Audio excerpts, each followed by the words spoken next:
ادبی لطیفے سلسلہ نمبر 19۔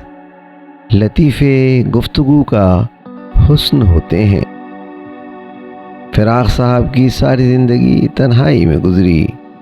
آخری زمانے میں تو گھر میں نوکروں کے سوا اور کوئی نہیں رہتا تھا۔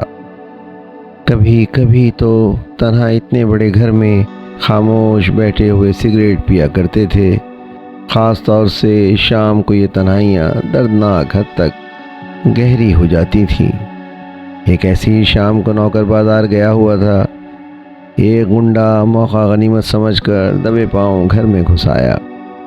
اس نے چاقو نکال کر فراق صاحب کے سینے پر رکھ دیا اور رقم کا طلبگار ہوا۔ فراق صاحب اس کو چپ چاپ دیکھتے رہے، پھر بولے، اگر تم جان لینا چاہتے ہو تو میں کچھ نہیں کہنا چاہتا، اگر روپیہ چاہتے ہو تو میرے پاس نہیں ہے۔ نوکر بازار گیا ہوا ہے، بیٹھ جاؤ، ابھی آ جائے گا تو تمہیں روپیہ دلا دوں گا۔ حملہ وار بیٹھ گیا۔ فراق صاحب نے ایک نظر اس کی طرف دیکھا اور پھر بولے، اچھا ہوا تم آ گئے، میں بڑی تنہائی محسوس کر رہا تھا۔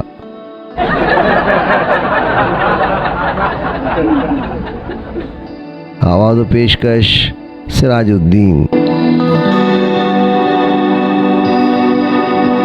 ویڈیو پسند آئی ہے تو لائک کیجئے، سبسکرائب کیجئے تاکہ آپ کو میری نئی ویڈیو کا نوٹیفیکیشن بر وقت مل سکے۔ شکریہ۔